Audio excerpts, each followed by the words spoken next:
if I may say so, we have US is a superpower, China is a superpower, Russia is a superpower. So these are the three giants. We have 193 countries in the world, but these are giants. There's no paper tiger among these three. There's no paper tiger. Like Russia has 6,000 nuclear weapons. The US has 6,000 nuclear weapons. So all we want is that we don't have an escalation between these big superpowers. We just don't want that. Nobody wants that. It's not about Putin. It's not about Trump. It's about humanity, in the end. We just don't want that. And so the idea of the Americans to fire attack missiles into Russia at the end of 2024, this was reckless. This was more dangerous than the Cuban Missile Crisis in 1962. And historians still today are not aware of it. Most are not aware of Task Force Dragon. But we know now that General Chris Donahue was actually the head of the task force. And, he was giving Ukrainian generals the data where to shoot Russians.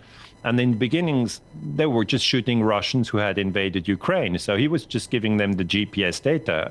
And the Ukrainians were asking, how do we know that these are good points to shoot at? Because obviously, this is a far distance shooting. Yeah, it's not that you see your enemy.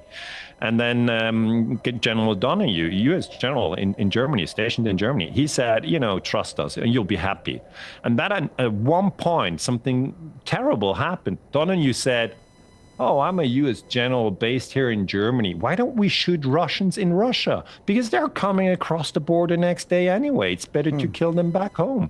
And then he gave the data to Ukrainian generals to shoot with American weapons, also HIMARS and ATACMS, different weapon systems, but really to shoot for the first time into Russia. And this was confirmed by the New York Times. People go, oh, it's going to be a conspiracy theory. No, that's confirmed by the New York Times.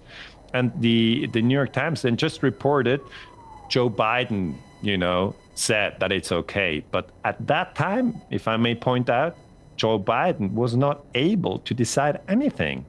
So strange situation back then. And I guess, what, we have to give people credit. Life is not easy. You're a historian and you're so excellent. You know all your facts at the top of your head, and it's such a delight talking to you.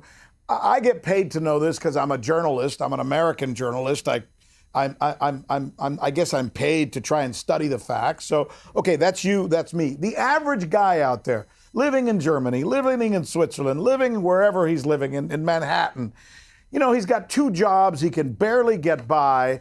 He goes home and he gets his beer and he sits in front of the TV and he watches the BBC or CNN or some idiot broadcaster who's paid by oftentimes people who want the wars to continue in some ways.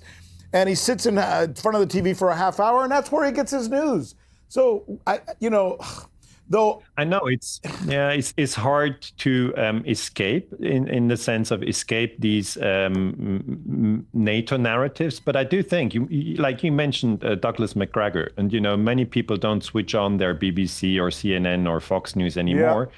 What they do is they open their smartphone, and on their smartphone they open their YouTube, and their YouTube channel already has the algorithm has already Douglas McGregor in there, or they have Jeffrey Sachs in there, or they listen to people they like to listen to. Yeah. And obviously, this is a minority, but those who want to find out what's going on, they can find out. But obviously, you're right. The big narrative is Russia is to blame for everything, unless China is to blame for the rest. Yeah. I mean, this is the big narrative that we have in the West. And NATO is never to blame for anything.